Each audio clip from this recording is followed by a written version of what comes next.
नमस्कार दोस्तों, free study 94 YouTube channel पे आपका फिर से स्वागत है। आज हम बात करने वाले हैं लुसेंट होमवर्क प्रोग्राम और इसके अंतर्गत हम बात करेंगे दोस्तों डे 3 का टारगेट और प्राचीन इतिहास के अंतर्गत। जैसा कि आप सभी को पता है कि लुसेंट प्रोग्राम के अंतर्गत हमने इतिहास वाले सेगमेंट स्टार्ट किया है और इसमें हमने पहला जो टॉपिक लिया है ये प्राचीन इतिहास है। प्राचीन इतिहास के अंतर्गत हमने जो है ना 2 टॉपिक ऑलरेडी हमने कंप्लीट कर लिया है, ठीक है। और दूसरे टॉपिक यानी इंडस वैली सिविलाइजेशन यानी सिंधु घाटी सभ्यता के अंतर्गत जो आज हमारे जो है ना एक बेहद ही इंपॉर्टेंट टॉपिक है, जिसमें प्रमुख स्थल पे हम बात करेंगे। प्रमुख स्थल ये बहुत ही इंपॉर्टेंट टॉपिक है, यहां से प्रश्न बनने का पूरी पॉसिबिलिटीज होता है। एक प्रश्न तो देखने को मिलेगा ही मिलेगा, ठीक है। इसके साथ साथ हम बात करेंगे, जब हम आज ये टॉपिक कंप्लीट कर लेंगे तो आज हम बात कर लेंगे वैदिक सभ्यता का। और वैदिक सभ्यता आपके एग्जामिनेशन के लिए ये भी आपके लिए बहुत इंपॉर्टेंट है और यहां से भी लगभग एक प्रश्न देखने को मिल सकता है। तो आज के इस सेशन में जो है ना हम उन टॉपिक को कवर अप करने का कोशिश करेंगे जहां से लगभग आपके एग्जामिनेशन में कम से कम 2 क्वेश्चन जो है ना आराम से क्लियर आप कर सकते हो, आराम से आप बना सकते हैं, ठीक है। तो वीडियो को शुरू से लास्ट तक देखना है। वीडियो को अगर पसंद आए तो लाइक जरूर करना है। चैनल पे नए हैं और चैनल को अभी तक सब्सक्राइब नहीं किया दोस्तों तो प्लीज चैनल को जरूर सब्सक्राइब कीजिए। पीडीएफ के लिए टेलीग्राम चैनल जरूर ज्वाइन कीजिएगा। वीडियो के डिस्क्रिप्शन बॉक्स में ऑलरेडी लिंक दिया हुआ है टेलीग्राम का, उस पर जाकर के आप ज्वाइन कर सकते हैं और उससे रिलेटेड जो है ना आप प्रॉपर पीडीएफ पढ़ सकते हैं डाउनलोड करके। देखिए ये जो लुसेंट आप देख रहे हैं ना, ये लुसेंट जो है ना न्यू एडिशन है। अभी मार्केट में जो है ना इससे लेटेस्ट अभी एडिशन नहीं है, ये 2025 में आया हुआ न्यू एडिशन है और इसमें बहुत अच्छी जो है ना कंपाइलेशन है, बहुत अच्छा कंपाइलेशन दिया है ताकि आपको एक्स्ट्रा कुछ करने की जरूरत ही नहीं है, कुछ भी नहीं एक्स्ट्रा करना है। केवल और केवल इसको आत्मसात कीजिए, इसको अच्छे से पढ़ाई कीजिए, इसको रिवीजन कीजिए, जितना मैं आपको डेली का टारगेट दे रहा हूं उसको कवर कीजिए, ठीक है। उससे आपका काम बन जाएगा। दूसरा चीज ऑलरेडी जो है ना आप सभी को पता होना चाहिए कि अभी जो नवंबर मंथ का जो है ना शुरुआती है और नवंबर वाला जो है ना नवंबर 2025 के लिए जो है जो एसपीडी जो बुक है ना ये न्यू वाली एसपीडी आ चुकी है मार्केट में, ठीक है। तो इस पे भी जो है हमने लगभग जो है ना एसपीडी पे हमने 10 लेक्चर हमने क्लासेस आपको दे रखा है, तो वो 10 क्लासेस को आपको देख लेना है, ठीक है। इसके साथ साथ अब हम जो है ना न्यू वाली जो एसपीडी आई है वहां पर हमने रोका था, उसका पीछे का कारण समझिए, क्योंकि उसके बाद जो है ना हमें पुरस्कार करवाना था कि पुरस्कार, सम्मान और पदक। तो ये जो है ना बहुत ही लेटेस्ट डेटा चाहिए इसके लिए। तो अभी आप सभी को पता होना चाहिए कि अक्टूबर में ही नोबेल प्राइज दिया गया है 2025 का, ठीक है। तो यहां से इसीलिए हम रुक गए थे यहाँ पे कि आने दो लेटेस्ट वाला, फिर हम लेटेस्ट वाला चर्चा करेंगे। दूसरा चीज कि बहुत सारे ऐसे पुरस्कार दिए जाते हैं, जैसे दादा साहेब फाल्के पुरस्कार दिया गया, ठीक है। और बीपीएससी के लिए जो है ना इस टॉपिक से 2 क्वेश्चन डायरेक्ट पूछे जाते हैं एवरी ईयर। तो ये बहुत ही इंपॉर्टेंट है, लेटेस्ट डेटा पे हम बात करेंगे, ठीक है। इसलिए आने वाले जो सेशन होगा हमारा स्पीडी करंट अफेयर्स के अंतर्गत जो डे 11 का होगा और डे 11 में हम बात करेंगे पुरस्कार, सम्मान, ठीक है, पदक 2025 पे, ठीक है। तो बने रहिए हमारे डेली होमवर्क प्रोग्राम में, डेली टारगेट सीरीज में, जिसके माध्यम से आपके एईडीओ की पेपर सेकंड, पेपर फर्स्ट आप सभी को पता है कि लैंग्वेज पेपर होगा, पेपर सेकंड जो है आपका जनरल स्टडीज का होगा और पेपर 3 जो आपका मैथमेटिक्स रीजनिंग का होने वाला है। तो पेपर सेकंड की आपकी पूरी तैयारी होगी और बिहार स्पेशल के लिए भी ज्यादा तनाव लेने की जरूरत नहीं है। बिहार स्पेशल आपको जल्द ही इसकी सीरीज जो है आपको मिलने वाला है, स्टार्ट करने वाले हैं हम लोग, ताकि जो है ना आपको जो है 2-3 चीज आपको ध्यान रखना है। देखिए एईडीओ में आपका एक तो आपको मान के चलिए कि बिहार के इतिहास को बहुत अच्छे से पढ़ करके जाना है, बिहार की हिस्ट्री से यहां से प्रश्न देखने को मिल सकता है। दूसरा बिहार का आपका ज्योग्राफी है, भूगोल जो है, ये आपके सेगमेंट जो है ना बहुत इंपॉर्टेंट है। ये 2 सेगमेंट से लगभग आपके 8 से 10 प्रश्न बना सकता है कमीशन, यहां ध्यान रखिएगा, 8 से 10 प्रश्न बना सकता है, ठीक है। तो हम बिहार स्पेशल भी स्टार्ट करने वाले हैं। करंट अफेयर्स ऑलरेडी आपका चल रहा है, लुसेंट ऑलरेडी हम रिवीजन में लेकर चले आए हैं। तो आपको पेपर सेकंड जो है हमारा जनरल स्टडीज 100 क्वेश्चन जो पूछे जाएंगे उसको लेकर के आपको तनाव नहीं लेना है, बिल्कुल भी तनाव छोड़ दीजिए, ठीक है ना। अभी आपको सबसे ज्यादा फोकस जो करना है अपने स्तर पर, अगर किसी चीज पे करना है तो आप पढ़ाई कीजिए रीजनिंग की,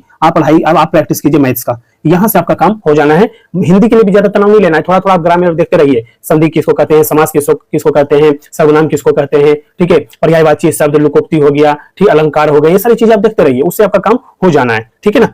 अब हम बात करते हैं आज के जो डे 3 का जो हमारा टारगेट है उस पर हम चर्चा कर लेते हैं।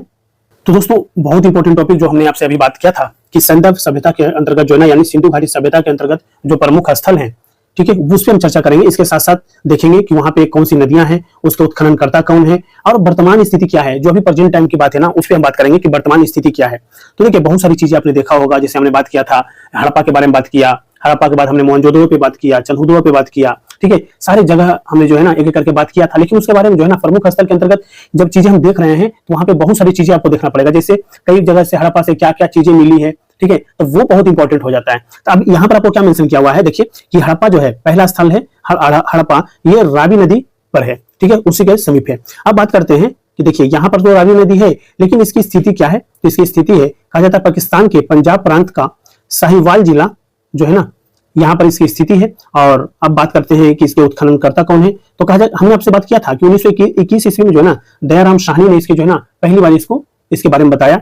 और फिर जो है माधव स्वरूप वर्ष जो है 1926 में बताया। और व्हीलर जो है, व्हीलर, ठीक है ना, व्हीलर जो है वो कब, इन्होंने 1946 में बताया इसके बारे में। समझ रहे हैं ना, तो ये चीज आपको ध्यान रखना है। अब थोड़ी सी देखिए, थोड़ा थोड़ा जो है ना एक एक फैक्ट इसके बारे में समझ करके चलना है, थोड़ा थोड़ा एक एक करके। कुछ कुछ जो टर्म है ना जहां जहां पे हम बात करेंगे, जैसे मोहनजोदड़ो, हड़प्पा हो गया, मोहनजोदड़ो हो गया, चंहुदड़ो हो गया, लोथल हो गया, राखीगढ़ी हो गया, कालीबंगा हो गया, बनावली हो गया, धौलावीरा हो गया, ये आपके एग्जामिनेशन के लिए बहुत ही इंपॉर्टेंट साइट से, बहुत इंपॉर्टेंट साइट से यहाँ से आपके एग्जामिनेशन में जो है ना डायरेक्ट प्रश्न देखने को मिल सकता है। ठीक है, तो दोस्तों हम बात कर रहे थे कि सिंधु घाटी सभ्यता के जो प्रमुख स्थल है उस पर बात कर रहे थे। और सबसे पहले हमने देखा था क्या, सबसे पहला हमारा था स्थल में हड़प्पा, हड़प्पा के बारे में हमें देखना था। चलिए यहाँ पे मैप जो दिया गया है इसमें हम देख लेते हैं कि जो जो इंपॉर्टेंट जो साइट्स हैं इंडस वैली सिविलाइजेशन के, जो इंपॉर्टेंट जो साइट्स हैं जिससे हम बात कर रहे हैं। सबसे पहले हम बात कर रहे थे हड़प्पा के बारे में, ठीक है। फिर हम बात करेंगे मोहनजोदड़ो के बारे में। इसके अलावा हम बात करेंगे चंहुदड़ो। चंहुदड़ो कहां पर है, देखिए चंहुदारो लिखा हुआ है, ठीक है। फिर लोथल भी लिखा हुआ होगा कहीं पर, लोथल हम यहाँ पे देखेंगे। इसके अलावा राखीगढ़ी के बारे में बात करेंगे। राखीगढ़ी कहां पर है, देखिए हरियाणा वाले क्षेत्र में जाएंगे, ठीक है। फिर हम बात करेंगे बनावली के बारे में भी बात कर लेंगे। कालीबंगा कहां पर है दोस्तों, देखिए कालीबंगा, बनावली, ठीक है। इसके अलावा धौलावीरा, धौलावीरा किधर है, तो धौलावीरा है गुजरात में, ठीक है। तो एक एक करके जो है ना उन सभी, रोपड़ भी है, ठीक है। कोई कहेंगे सर कोटदीजी भी है, ठीक है, रंगपुर, ठीक है, आलमगीरपुर, ये सारे स्थल है जो इंपॉर्टेंट है। लेकिन सबसे पहले हम बात कर रहे हैं ना हड़प्पा के बारे में। हड़प्पा के बारे में अगर देखें तो इससे रिलेटेड जो है ना सबसे पहले आपको हमने बताया था, सबसे पहले हमने क्या आपसे बात किया कि देखिए भैया ये जो है ना ये वर्तमान में जो है वर्तमान में कहां स्थित है, बताइए किस क्षेत्र में स्थित है वर्तमान में। तो आप कह सकते हैं कि पाकिस्तान के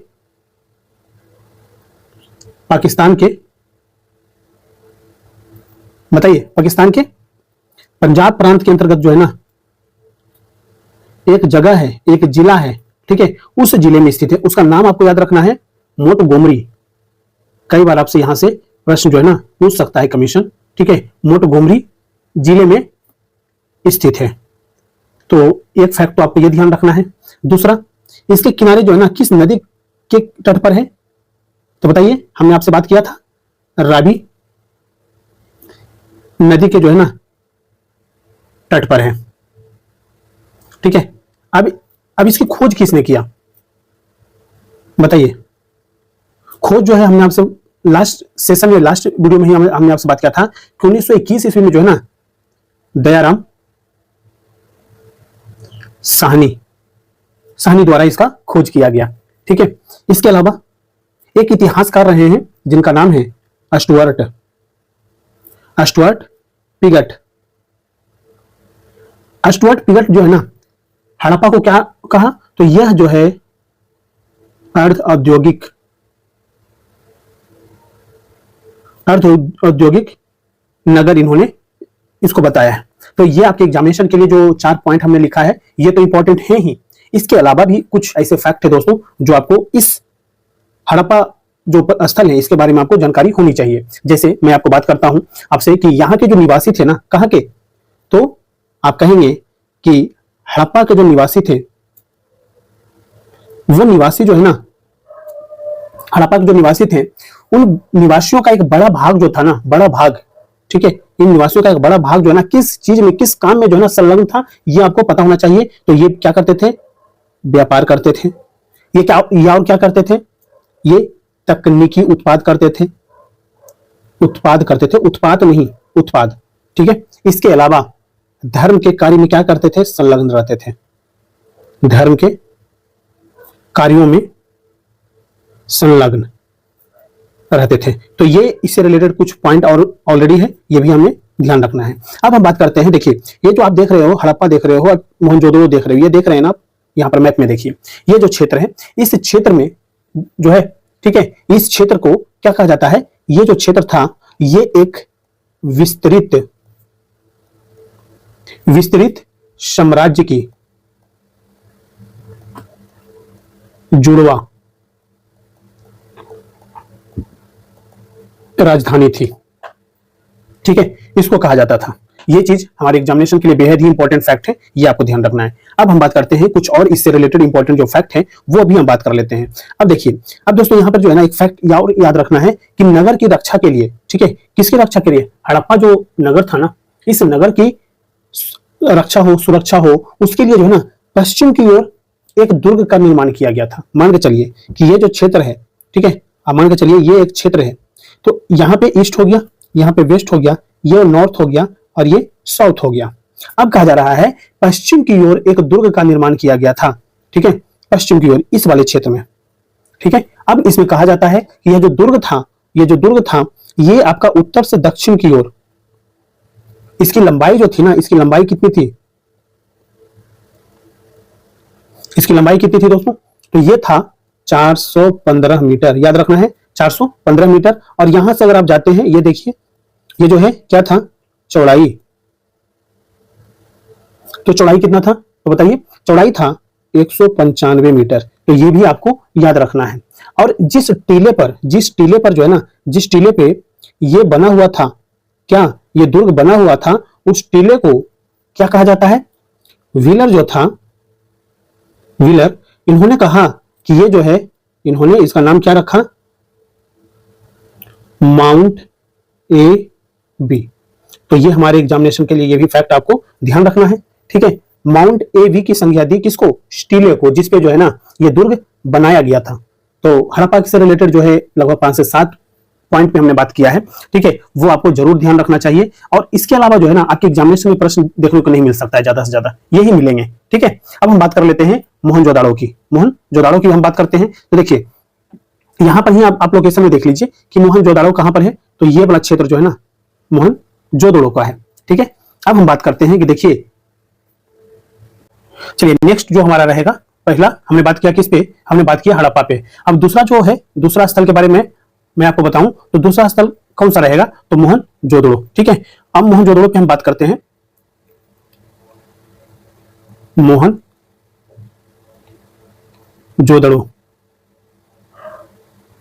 देखिए जब हम मोहनजोदड़ो के बारे में बात कर रहे हैं दोस्तों, तो यहां पर आपको ध्यान में रखना है कि ये जो है ना, इसके बारे में भी आपको 2-3 फैक्ट आपको ध्यान रखना होगा यहाँ पे।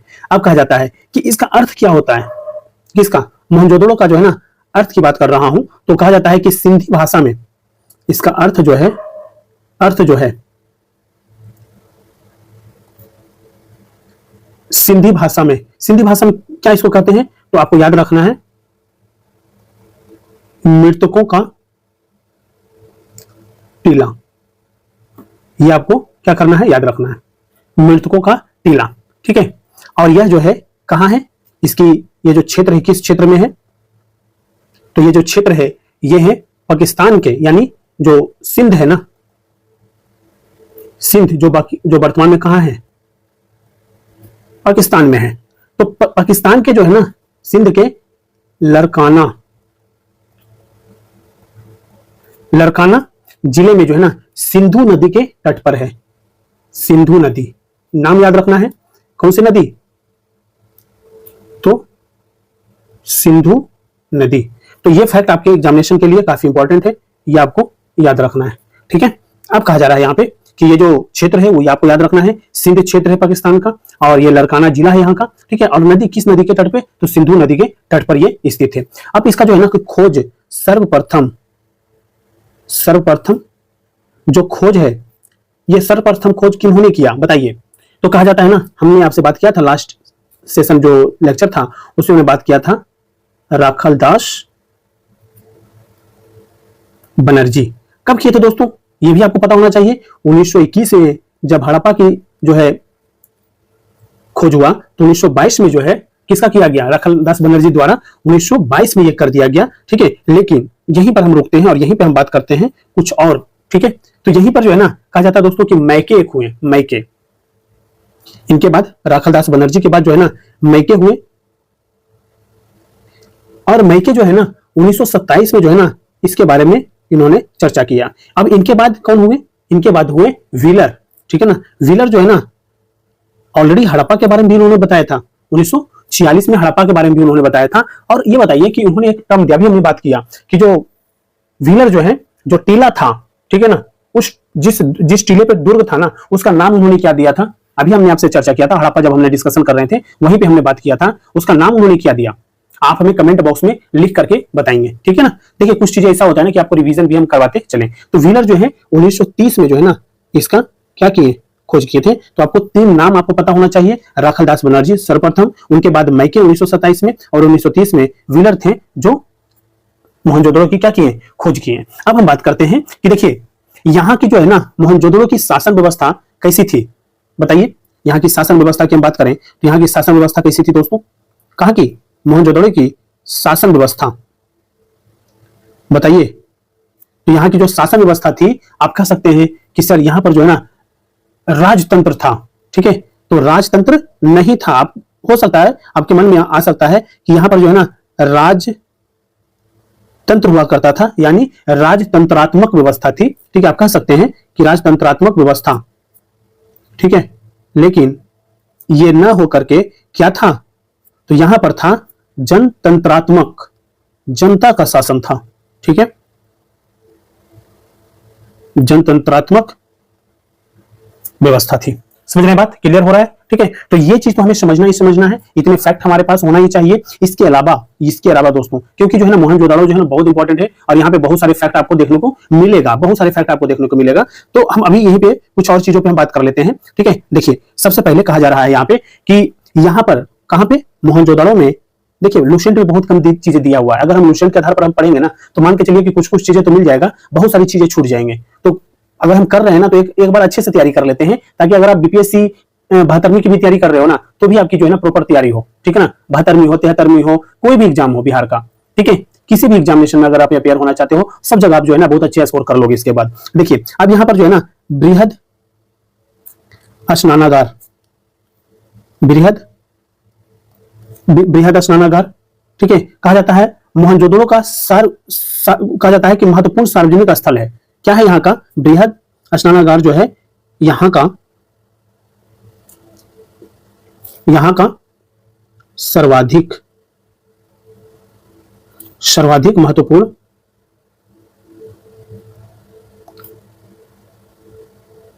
सार्वजनिक स्थल है।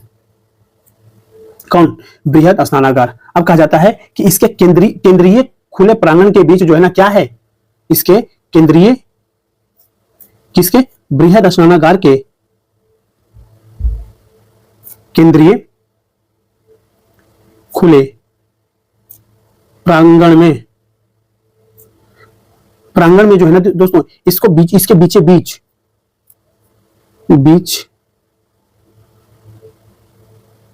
के बीच में क्या है बताइए, तो जलकुंड या जलाशय बना हुआ है। तो ये भी हमारे एग्जामिनेशन के लिए बेहद ही इंपॉर्टेंट फैक्ट है, इसको भी आपको ध्यान में रखना है। अब देखिए यहीं पे हम बात कर लेते हैं, कुछ और 1-2 पॉइंट है जहां से आपको प्रश्न बन सकता है। देखिए अब कहा जाता है दोस्तों कि यहाँ पे तांबा और टीन का को जो है ना मिलाकर के हड़प्पा वासी जो है ना कांसे का निर्माण करते थे। तो आप देखिए कि उसी समय जो है ना ये सारी चीजें जो है ना हमें पता रहना चाहिए, समझ रहे ना, हमें पता रहना चाहिए कि मोहनजोदड़ो के समय जो है ना तांबे तथा टीन को मिलाकर यहां के लोग, यानी हड़प्पा के लोग जो थे, हड़प्पा वासी जो थे, वो कांसे का निर्माण करते थे, ठीक है। तो ये भी हमें ध्यान रखना है। और किसको मिलाकर के, तांबे और टीन को मिलाकर के। तो ये भी जो है ना आपके लिए बेहद ही इंपॉर्टेंट फैक्ट है। यहां से पीवाईक्यू का प्रश्न बना हुआ है, जाकर के देखिएगा कि कांस्य जो है ना किसका मिश्रण है, मिश्र धातु है, किन किन चीजों को मिलाने से बनता है, ठीक है। अब कहा जाता है कि देखिए मोहनजोदड़ो से एक याद रखना है कि मोहनजोदड़ो से कांसे की जो है ना, कांसे की एक जो है ना एक नर्तकी मिली है दोस्तों, नर्तकी की मूर्ति मिली है, ठीक है। और ये जो है बताइए ये जो है द्रवी, ये किस चीज का बना हुआ है, किस चीज की बनी हुई है, तो द्रवी सोम विधि,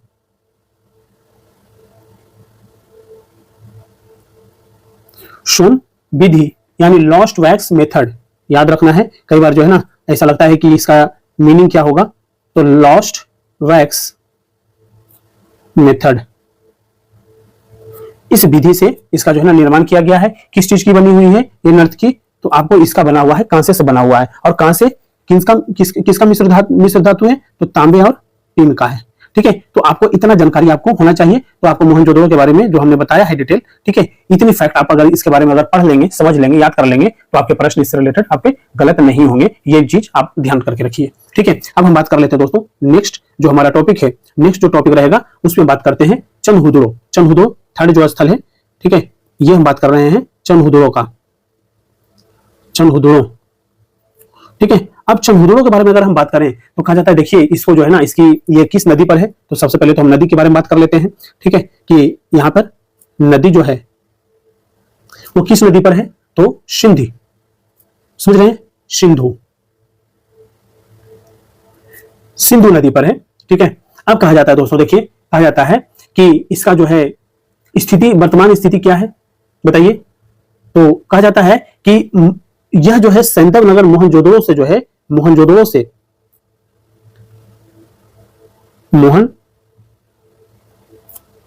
मोहनजोदड़ो से 130 किलोमीटर, 130 किलोमीटर दक्षिण पूर्व जो है ना, सिंध जो प्रांत है,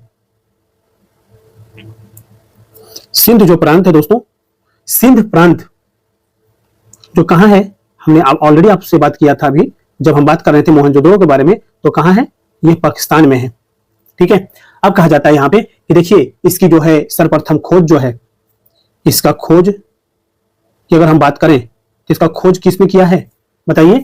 तो इसका जो है ना सर्वप्रथम जो है ना खोज किन्होंने किया, तो 1934 में, 1934 में जो है किन्होंने किया दोस्तों, तो देखिए 1934 में। उससे पहले जो है ना आप यहीं पर कहीं अलग अलग देखिए, अलग अलग किताब में जो है अलग अलग चीजें देखने को मिलेगा। अगर हम लुसेंट के बारे में बात करें तो लुसेंट भी क्या कहता है कि 1925 ईस्वी में, चलिए हम यहीं पर लिख लेते हैं, 1925 ईस्वी में किनके द्वारा किया गया, तो माइके के द्वारा किया गया था। किसका, चंदहुदड़ो का खोज। ठीक है, चंदहुदड़ो का खोज जो है ना माइके 1925 में किया। और एनजी मजूमदार, इनके द्वारा कब किया गया, तो इन्होंने जो है दोस्तों 1931 में इसका खोज किया है। समझ रहे हैं, 1931 में मजूमदार साहब जो है ना, लेकिन कहीं कहीं पे अगर 1931 ना दिया हुआ रहे तो 1934 भी कई जगह पे आपको मिल जाएगा, ये भी हमें ध्यान में रखना है। अब कहा जाता है कि चंदहुदड़ो एकमात्र पुरा स्थल है जहां से वर्गाकार ईंटें मिली है। तब हम यहाँ पे हम बात कर लेते हैं कि देखिए यहाँ पे एक खास जगह है ये, ठीक है, और यहाँ पे सबसे पहले, ठीक है, यहाँ पे एकमात्र पुरा स्थल है जहां से क्या मिला है, वक्राकार ईंट मिली है, ईंट मिली है, वो भी कैसे मिला है, वक्राकार मिला है। ठीक है, वक्राकार मिला है। अब कहा जाता है कि चंदहुदड़ो में किसी दुर्ग का अस्तित्व नहीं मिला है, और चंदहुदड़ो से पूर्वोत्तर हड़प्पाकालीन संस्कृति जैसे झूकर झांगर के अवशेष मिले हैं। अब यहीं से क्या मिला है, किस चीज का साक्ष्य मिला है बताइए, पूर्वोत्तर हड़प्पाकालीन संस्कृति का अवशेष मिला है। ठीक है, अब ये जो है पूर्वोत्तर कालीन जो है, पूर्वोत्तर बताइए, पूर्वोत्तर क्या, हड़प्पाकालीन, पूर्वोत्तर हड़प्पाकालीन जो है ना संस्कृति मिली है। अब संस्कृति किस प्रकार का, ये भी हमें हमारे लिए इंपॉर्टेंट है, झूकर और झांगर, ये आपको ध्यान रखना है। ठीक है, अब कहा जाता है यहीं पे दोस्तों कि इसके कारण ये कहा जा सकता है कि यह एक जो है ना औद्योगिक केंद्र था। क्या था, औद्योगिक केंद्र था, औद्योगिक केंद्र था जहां मणिकारी, यहां पे क्या क्या किया जाता था, ये जो हमने आपसे अभी बात किया कि जो औद्योगिक ये केंद्र था, तो यहां पे क्या क्या काम होता था, तो ये हमारे लिए इंपॉर्टेंट हो जाएगा कि यहां पे मणिकारी, मणिकारी, मणिकारी के साथ साथ मुहर बनाना, मोहरे बनाने का कार्य, मोहरे बनाने के कार्य। इसके अलावा भार माप, भार माप के क्या बटखारे, बटखारे बनाने का काम यहां पे होता था, बनाने का कार्य यहां पे होता था। ठीक है, अब कहा जाता है कि देखिए अर्नेस्ट मैके ने जो है ना यहां से मनका बनाने का कारखाना तथा भट्टी की खोज की है। ठीक है, तो चन्हुदों से जो है, चन्हुदों से,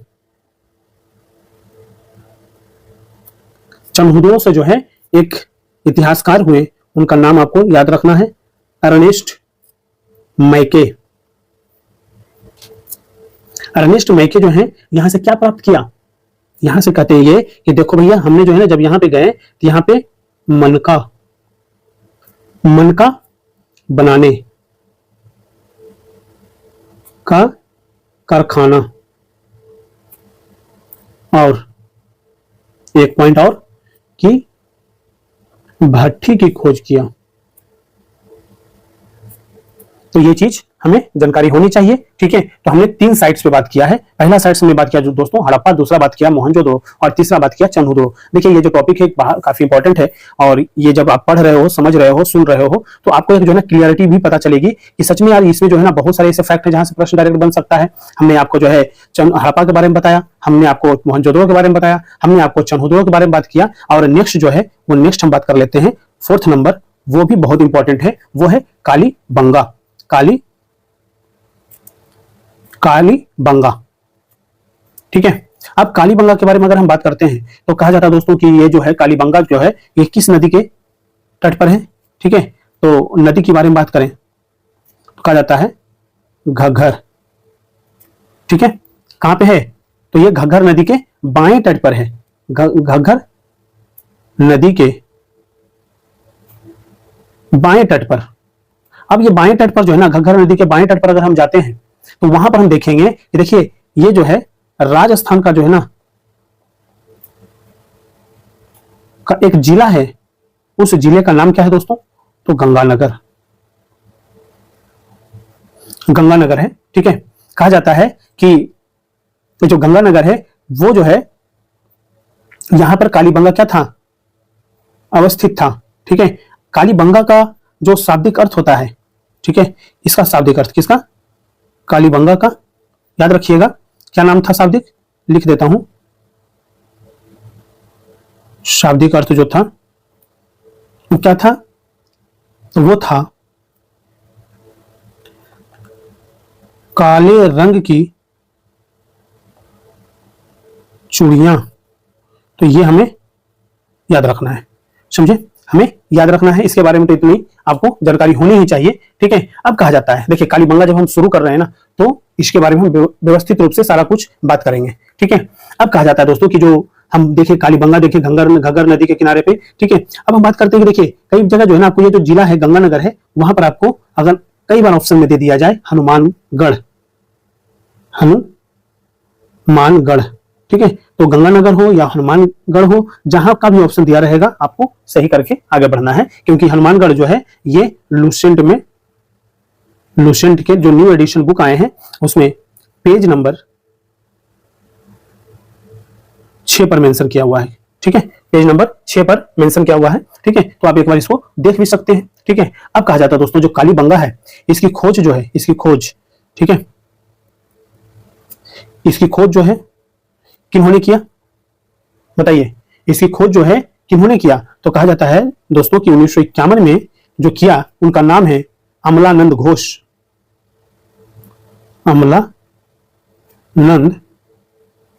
घोष। तो ये आपको ध्यान रखना है, खोज किसने किया कालीबंगा का, तो 1951 ईस्वी में अमलानंद घोष के द्वारा किया गया।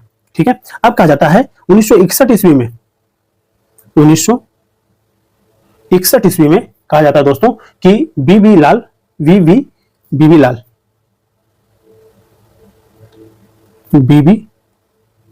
बीबी लाल और B K Thapar, B K Thapar, B K Thapar की बात करें,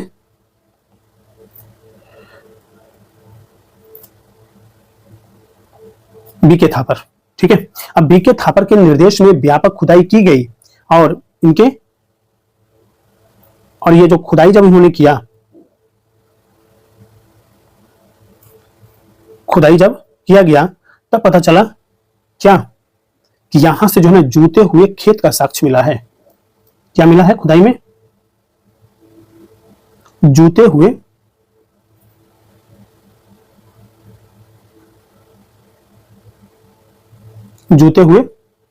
खेत का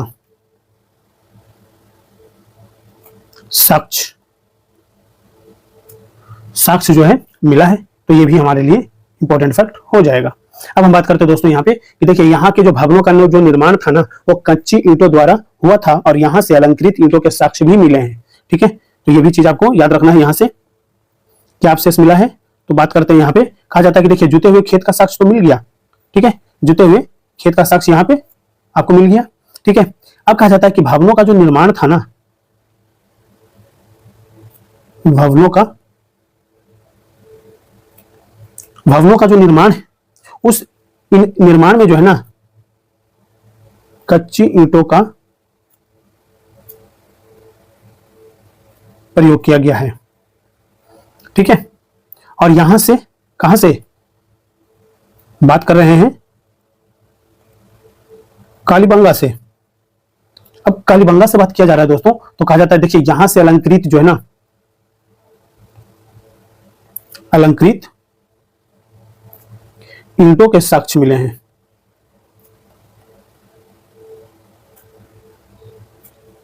अलंकृत ईंटों के साक्ष्य मिले हैं। तो ये भी चीज हमें ध्यान रखना है। अब कहा जाता है दोस्तों यहाँ पे कि कालीबंगा में जो है ना शवों को अंत्येष्टि संस्कार हेतु 3 विधियां, जिसमें पूर्ण समाधि, आर्थिक समाधि और दाह संस्कार के प्रमाण मिले हैं। अब यहाँ पे देखिए कालीबंगा की हम बात कर रहे हैं, तो कहा जाता है दोस्तों यहां से जो है ना, कहा जाता है कि जो शव हुआ करता था तो उसके जो है ना अंत्येष्टि संस्कार के लिए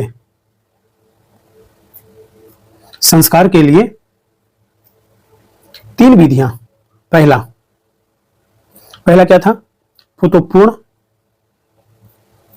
समाधि करण, ठीक है। दूसरा आंशिक, और तीसरा दाह संस्कार।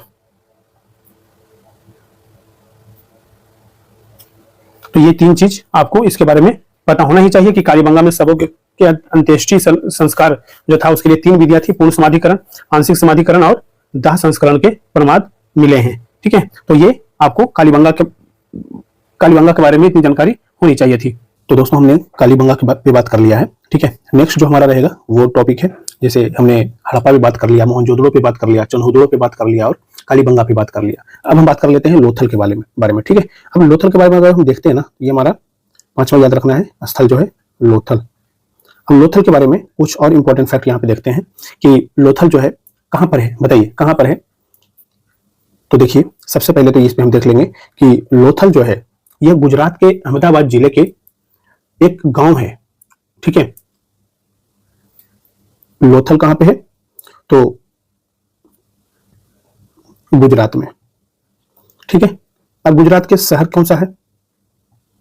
अहमदाबाद। अहमदाबाद के पास जो है ना सरगवाला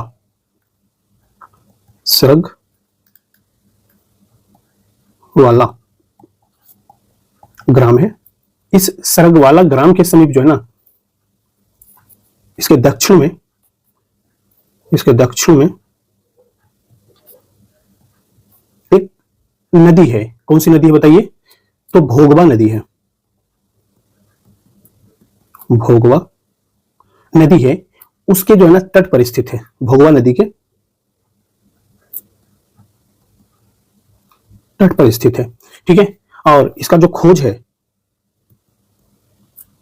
खोज है किसने किया है बताइए, किसका? लोथल का खोज किसने किया है? तो लोथल का खोज जो है ना सर्वप्रथम किसने किया? तो डॉक्टर एस आर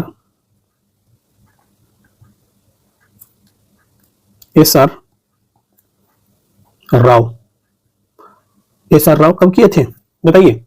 तो 1955 में। तो ये आपको ध्यान रखना है, ये फैक्ट काफी इंपॉर्टेंट है आपके एग्जामिनेशन के लिए।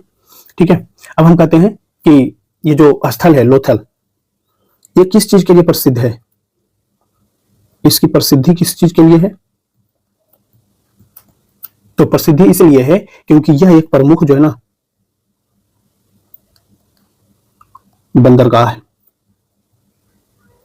बंदरगाह था। सिंधु घाटी सभ्यता की जब मैं बात कर रहा हूं तो उस समय का जो है ना ये एक प्रमुख बंदरगाह था, और यह यहां से जो है इस बंदरगाह से पश्चिम एशिया में से जो है ना व्यापार किया जाता था। पश्चिम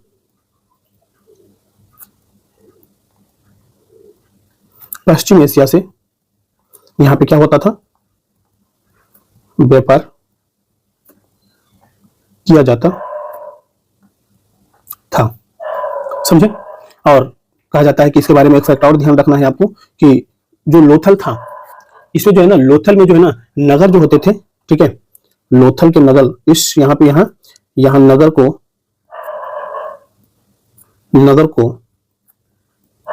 दो भागों में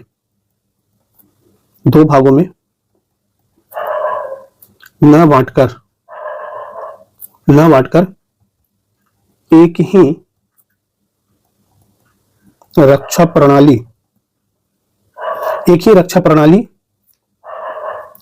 प्राचीर था। रक्षा प्राचीर से पूरे नगर को दुर्गीकृत किया जाता था। तो ये चीज आपके लिए इंपॉर्टेंट है, ये चीज हमें ध्यान रखना है, क्योंकि यहां से लोथल से रिलेटेड आपको इतनी जानकारी तो होनी ही चाहिए जहां से जो है आपको प्रश्न पूछे जा सकते हैं। तो हमने बात किया कि लोथल जो है गुजरात के अहमदाबाद जिला के समीप जो है एक सरगवाला जो है ना ग्राम था, उसके दक्षिण में जो है भोगवा नदी था, उसके तट पर स्थित था। इसके जो खोजकर्ता थे वो डॉक्टर एस आर राव थे। अगर इनका पूरा नाम अगर हम देखें कि लोथल के जो खोजकर्ता थे उनका नाम क्या था, तो आप कह सकते हैं एस आर राव के जगह पे आप कह सकते हैं रंगनाथ राव। ठीक है ना, रंगनाथ राव थे, और इनके द्वारा 1954-55 में इसका जो है खोज किया गया था। समझे? इसकी प्रसिद्धि लोथल जो है ना, इसकी प्रसिद्धि थी बंदरगाही क्षेत्र था यह, और पश्चिम एशिया से यहाँ पे व्यापार किया जाता था। ये आपको 4-5 पॉइंट ध्यान रखना है। नेक्स्ट हम बात कर रहे हैं दोस्तों, नेक्स्ट जो टॉपिक है लोथल हमने देख लिया। एक इंपॉर्टेंट साइट्स राखी गढ़ी, ये ध्यान रखना है। अब इसके बारे में हम देखें तो राखी गढ़ी के बारे में जो इंपॉर्टेंट जो फैक्ट है, ये आपको यहाँ पर 1-2 पॉइंट आपको ध्यान रखने वाला है, जहां से प्रश्न जो है ना पूछे जा सकते हैं। सबसे पहला कहा जाता है कि ये जो है किस क्षेत्र में है? ये वर्तमान स्थिति इसकी क्या है? तो हरियाणा के हिसार जिले में स्थित है। हिसार जिले में स्थित है। इसके अलावा कहा जाता है यहां से जो साक्ष्य मिले हैं, वो आपको ध्यान रखना है। यहां से मिला है अन्नागार और रक्षा प्राचीर के साक्ष्य मिले हैं, ये आपको ध्यान रखना है। इसके अलावा कहा जाता है कि 1912 में मई 2012 में ग्लोबल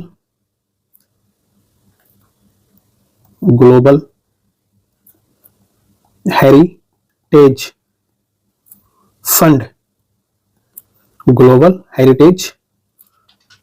फंड ने इसे एशिया के 10 ऐसे विरासत स्थलों की सूची में शामिल किया गया जिनके नष्ट हो जाने का खतरा है। तो इसको जो है ना ग्लोबल हेरिटेज फंड के द्वारा जो है ना 10 ऐसे स्थलों में शामिल है 10 ऐसे स्थलों की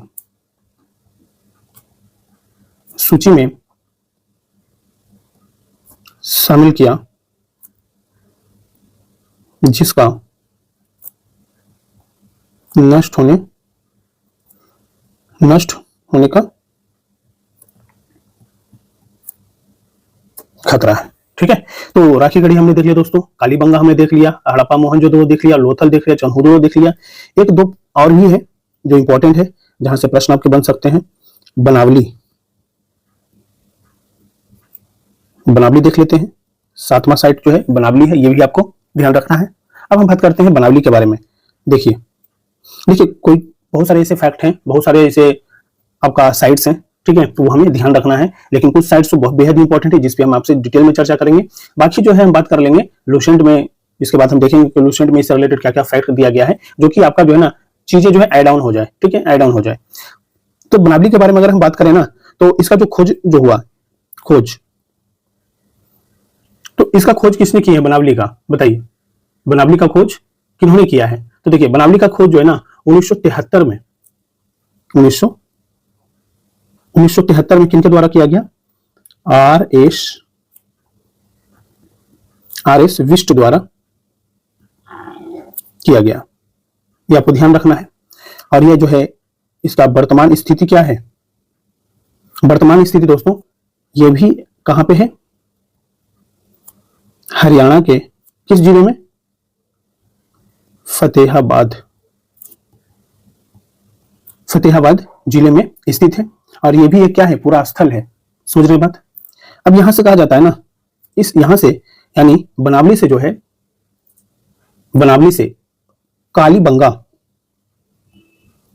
ये कुछ इंपॉर्टेंट फैक्ट इसके बारे में हमें पता होना चाहिए। बनावली से कालीबंगा की तरह जो है ना, कालीबंगा की तरह हड़प्पा पूर्व और हड़प्पा कालीन दोनों संस्कृतियों के क्या मिले हैं? अवशेष प्राप्त हुए हैं। तो ये चीजें हमें ध्यान में रखना है। इसके साथ साथ कहा जाता है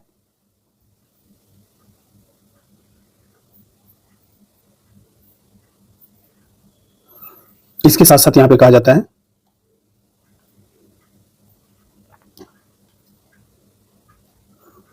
कि यहां की जो है, यहां पे जो है एक चीज की ध्यान रखना है कि यहां पे यानी बनावली में जो है ना जल निकास जो प्रणालियां थी, प्रणाली का जो है ना अभाव था। ठीक है, और यहां से जो साक्ष्य मिले हैं, ये आप हमें ध्यान रखना है कि मिट्टी का बना हल मिला है। मिट्टी का बना हल मिला है, तो ये हमारे लिए इंपॉर्टेंट है, यहां से प्रश्न बनता है। ठीक है, ये VVI फैक्ट है। ठीक है, और दूसरी चीज यहां से आपको एक और फैक्ट मिलता है जो अधिक मात्रा में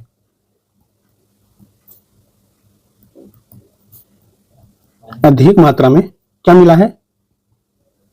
जौ का साक्ष्य मिला है। ये भी आपको ध्यान रखना है। ठीक है, अधिक मात्रा में यहां से जौ मिला है। तो इस तरीके से हमने देख लिया, बनावली भी देख लिया। नेक्स्ट जो होगा साइट 8वां साइट से, जो कि वेरी वेरी इंपॉर्टेंट होगा, धौलावीरा के बारे में बात करें तो धौलावीरा जो है ना दोस्तों, देखिए धौलावीरा जो है यहां पे कहा जा रहा है कि इसका जो खोज है, इसके खोजकर्ता कौन थे बताइए? खोजकर्ता कौन थे? तो इसका खोजकर्ता जो थे, इसे खोजा गया 1967 में। किनके द्वारा? तो जेपी जोशी के द्वारा, जेपी जोशी जी के द्वारा इस साइट्स को खोजा गया है। अब कहा जाता है कि ये जो क्षेत्र है कहां पे है, तो आप देखेंगे कि आपको हमने मैप में दिखाया था शुरुआत में ही कि गुजरात के गुजरात के कच्छ जिले के गुजरात के कच्छ जिले के भचाऊ तालुका में ये स्थित है। तो आपको याद रखना है, गुजरात के कच्छ जिला के भचाऊ जो तालुका है वहां पे स्थित है। ठीक है, और यहां से जो है ना, यहां से जो साक्ष्य मिला है, इस साक्ष्य के बारे में आपको पता होना चाहिए कि सिंधु लिपि, सिंधु लिपि के 10 बड़े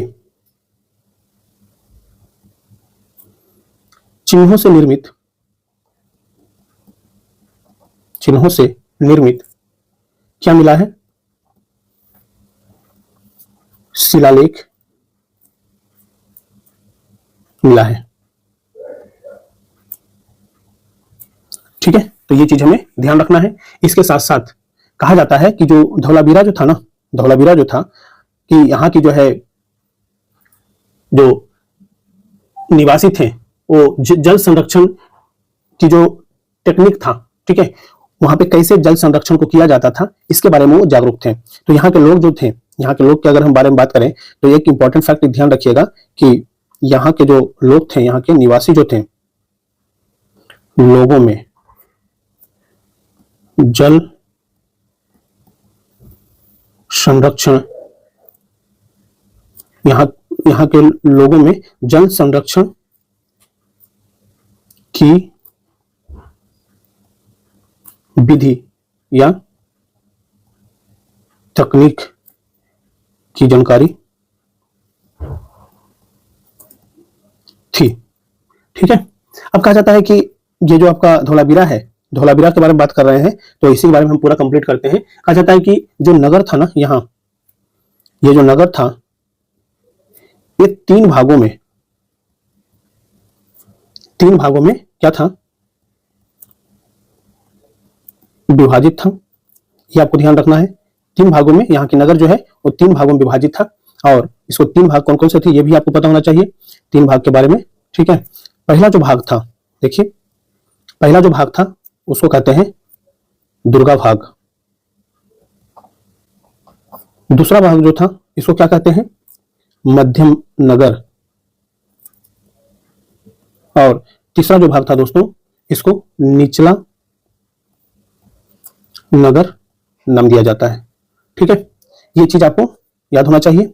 इसके साथ साथ अब यहां पे कहा जाता है कि धौलावीरा से जो है ना, यहां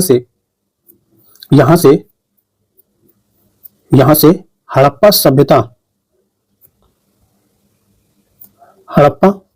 हड़प्पा सभ्यता का एकमात्र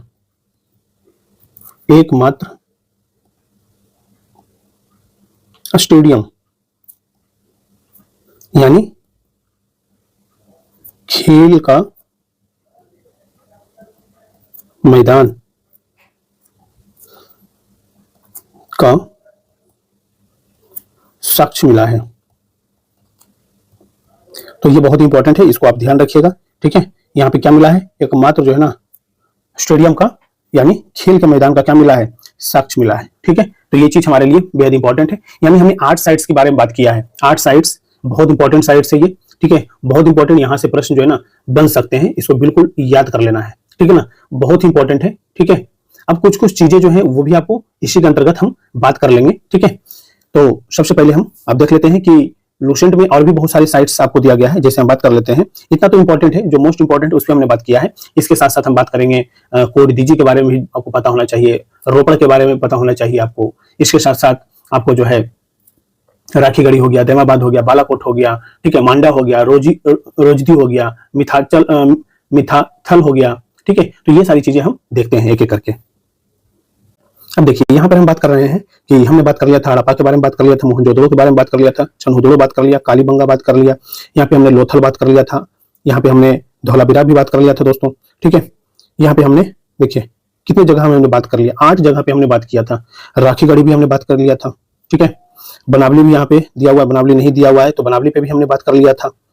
ठीक है, बनावली के, ये बनमाली लिखा है, बनावली होगा। ठीक है, इसके साथ साथ धौलावीरा भी हमने देख लिया। टोटल जो है ना हमने 8 साइट्स देखे थे, 4 देखिए यहाँ पे और 4 यहाँ पे दिया हुआ है। ठीक है, अब इसमें जो एक्स्ट्रा दिए हुए हैं ना, जिससे हम बात कर रहे हैं, ये देखिए यहाँ पर जो है कोट दीजी के बारे में बात किया जाता है। ये जो है ना सिंधु नदी के तट पर स्थित है और ये जो है सिंध प्रांत का खैरपुर स्थान के समीप जो इसकी स्थिति वर्तमान है और इसका जो खोज है ये फजल अहमद द्वारा 1953 में किया गया। रंगपुर की अगर हम बात करें तो ये मादर नदी के समीप स्थित है, गुजरात का काठियावाड़ जिला है वहां पर है और रंगनाथ राव 1953-54 में इसका खोज किए हैं। रोपड़ की अगर हम बात करें तो सतलज नदी के समीप है ये स्थित, पंजाब का रोपड़ जिला के अंतर्गत, और इसका जो खोज करता है वो कौन है तो यज्ञदत्त शर्मा है, जो कि 1953-56 में इसका खोज इन्होंने किया है।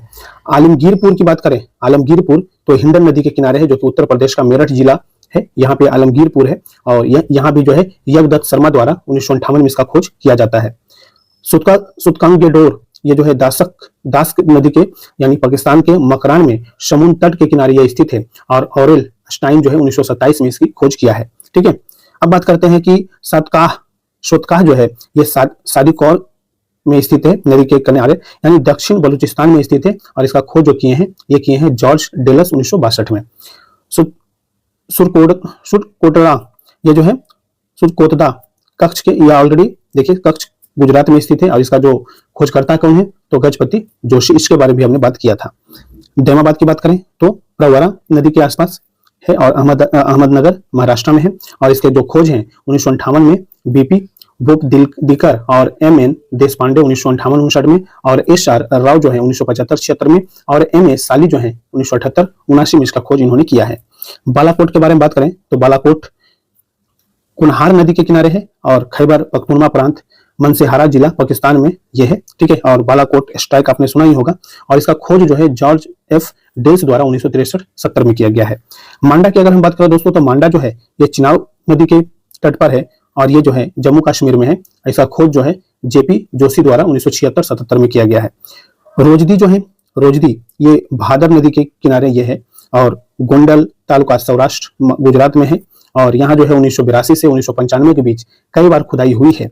और मिथातल जो है ये चौरांग और यमुना के मध्य में स्थित है, जो कि भिवानी हरियाणा में है और इसका खोज जो है सूरजभान द्वारा 1968 में किया गया है।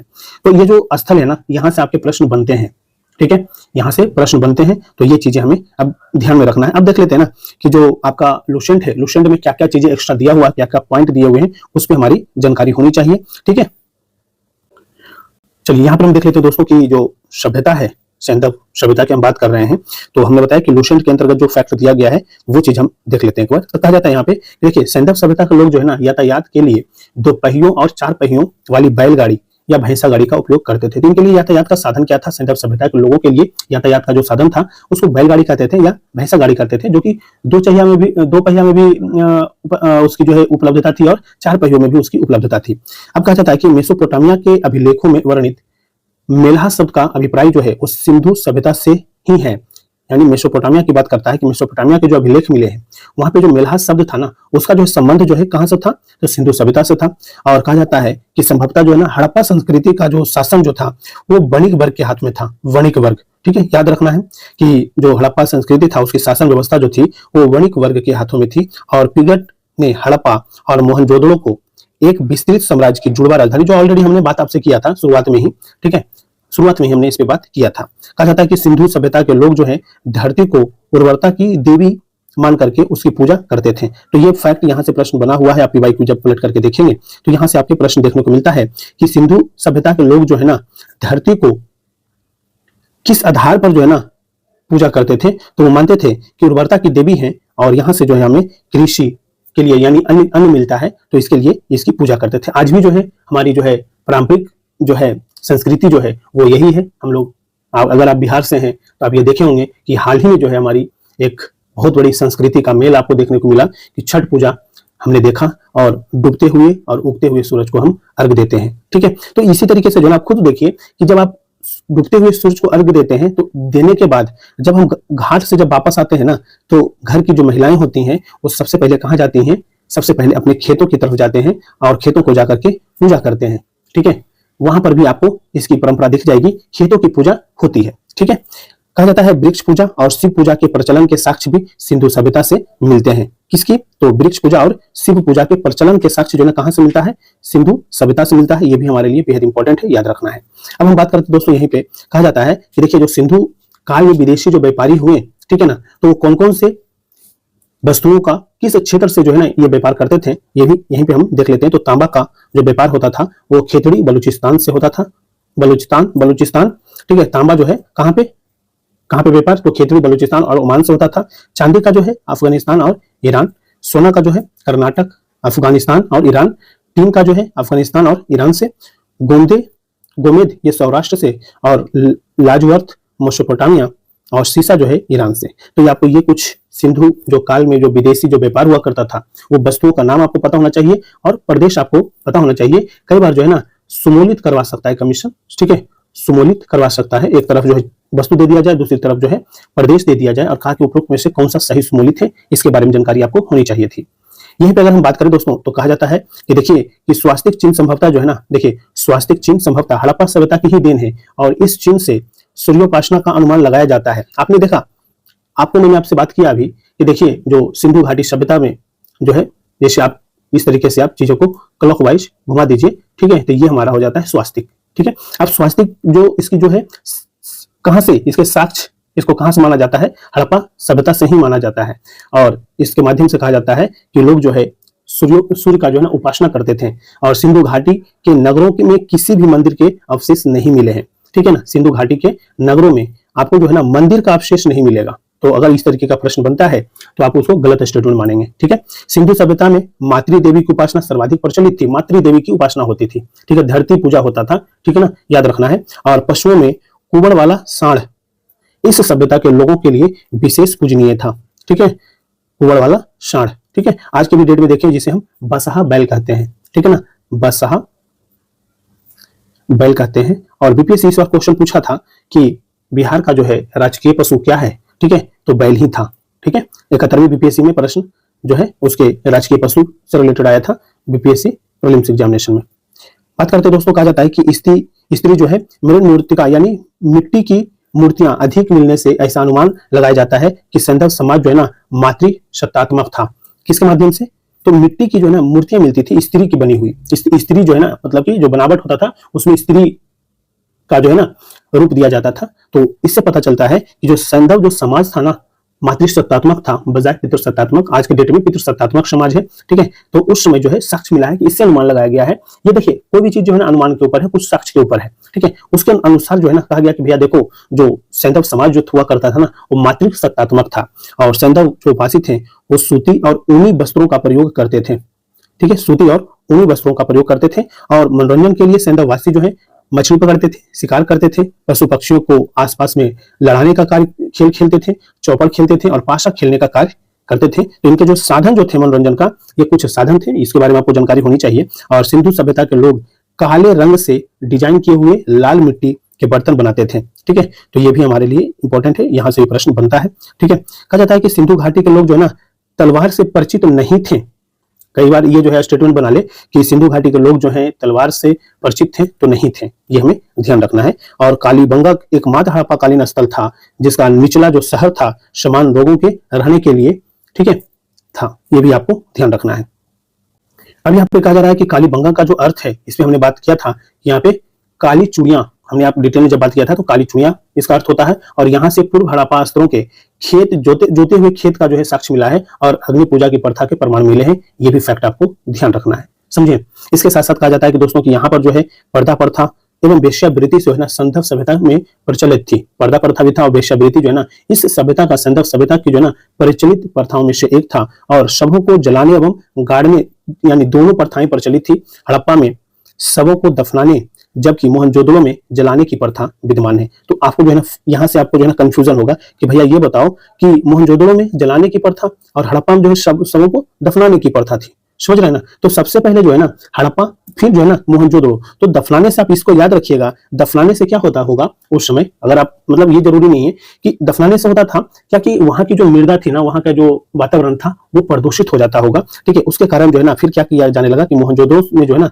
जलाने की प्रथा शुरू कर दिया गया होगा, ठीक है। लोथल और कालीबंगा में युग समाधियां मिली हैं और सिंधु सभ्यता के विनाश का संभवतः सबसे प्रभावी कारण जो था ये बाढ़ था। इस पे हम बात करेंगे, ठीक है ना, अभी बात करेंगे डिटेल में। यहाँ पर तो जो लिखा हुआ है लुसेंट में ये तो हम देख ही लेते हैं। और आग में पकी हुई जो है ना मिट्टी को टेराकोटा कहा गया है। तो यहाँ पर जो है ना पकी हुई मिट्टी के साक्ष्य मिले हैं और इसको जो है ना टेराकोटा कहा जाता है। ये भी हमारे लिए इंपॉर्टेंट है, ठीक है। तो इस तरीके से जो है ना हमने सिंधु घाटी सभ्यता के बारे में हमने चीजें ध्यान ये देख लिया है कि जो लुसेंट में चीजें दी गई है उसके आधार पे हमने कंप्लीट कर लिया है।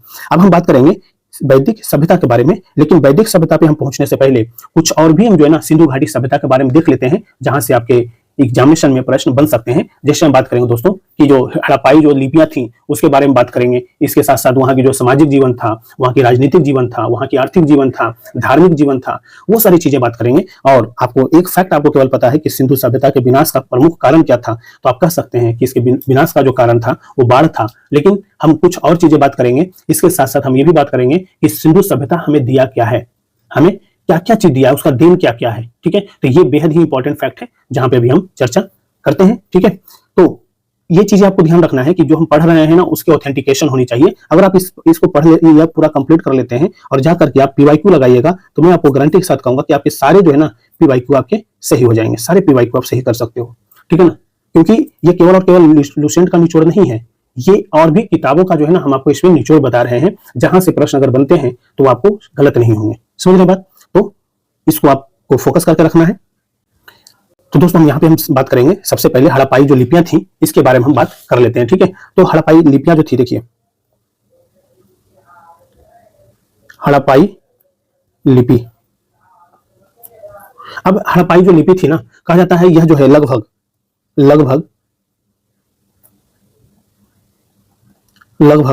64 मूल चिन्ह और 205 से 400 तक अक्षर हैं, जो कहां से, बताइए कहां से मिले हैं। तो ये जो है ना, ये जो मिला है ये कहां से मिला है, ये आपको ध्यान रखना है। ये मिलते हैं आपको सेल खड़ी की आयताकार मोहरों और तांबे की गुटिकाओं आदि पर मिलते हैं। कहां पे मिला है ये, जो 64 मूल चिन्ह है और 205 से लेकर के 400 तक जो अक्षर मिले हैं वो कहां पे ये देखने को मिला है, तो सेल खड़ी की आयताकार मोहरों से मिला है। इसके साथ साथ तांबे की गुटिकाओं पर जो है ना ये मिला है। तो ये चीजें आपको याद रखना है। इसके साथ साथ अगर हम बात करें तो कहा जाता है दोस्तों, यहां पे हम बात करें तो कहा जाता है कि देखिए इस लिपि का जो है ना सबसे पुराना जो नमूना है, लिख लीजिएगा, सबसे पुराना जो नमूना है, इस लिपि का जो है सबसे पुराना जो नमूना है,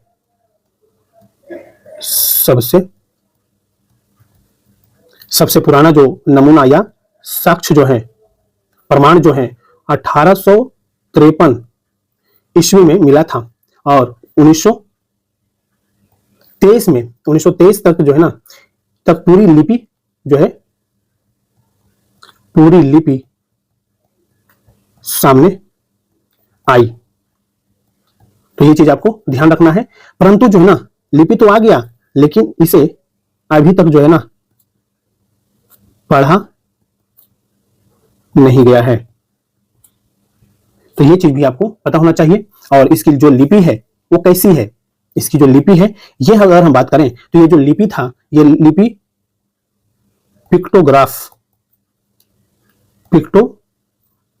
पिक्टोग्राफ अर्थात इसको हम कह सकते हैं, जैसे हम बोलते हैं ना कि आपके आंसर जो है ना पिक्टोग्राफिक होनी चाहिए, यानी चित्रात्मक होनी चाहिए, यानी उसमें फोटोज वगैरह होनी चाहिए, डायग्राम होना चाहिए, प्रेजेंटेशन आपकी अच्छी होनी चाहिए, ठीक है ना। तो पिक्टोग्राफिक था, जो कि दाएं ओर से इस साइड से बाएं ओर की तरफ जो है ना, दाएं से बाएं की ओर लिखी जाती थी, ठीक है, दाएं से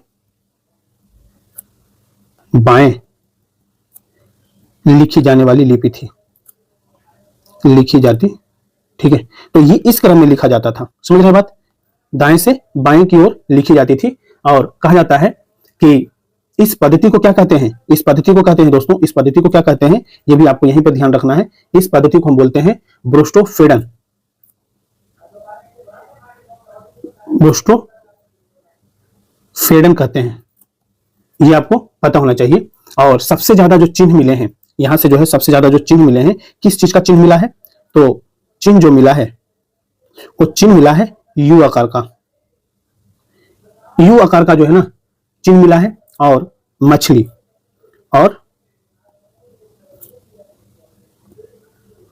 का जो है यहां से चिन्ह प्राप्त हुआ है। तो ये चीज हमें पता होना चाहिए, क्योंकि ये जो लिपियां हैं ये बहुत ही इंपॉर्टेंट लिपि है, यहां से प्रश्न पूछे जाते हैं। अब हम बात कर लेते हैं ना यहाँ की जो सामाजिक जीवन था, कहाँ का, तो सिंधु घाटी सभ्यता का जो सामाजिक जीवन था वो बहुत इंपॉर्टेंट है।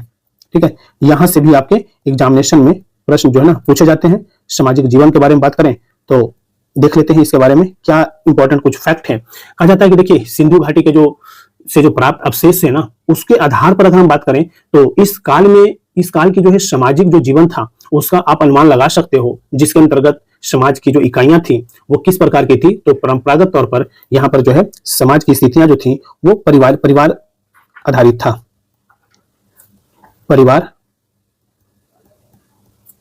आधारित था। ठीक है, और कहा जाता है कि मातृ देवी की हमने बात किया था आपसे कि मातृ देवी की पूजा होता था। मोहरों पर अंकित जो चित्र से इसका पता चलता है। यहाँ पर यह भी चीज याद रखना है, मातृ देवी हमने ऑलरेडी बात किया था, लूसेंट वाला जो फैक्ट बता रहे थे, मातृ देवी की पूजा होती थी, जिससे हम ये कह सकते हैं कि हमारा जो समाज था वो क्या था, मातृ सत्तात्मक, पितृ सत्तात्मक नहीं, मातृ सत्तात्मक था। ठीक है ना, मातृ देवी की पूजा होता था। ठीक है, तो इसके माध्यम से और इस पे जो है ना मोहरों पर अंकित जो है ना चित्र से ये चीजें पता होता है।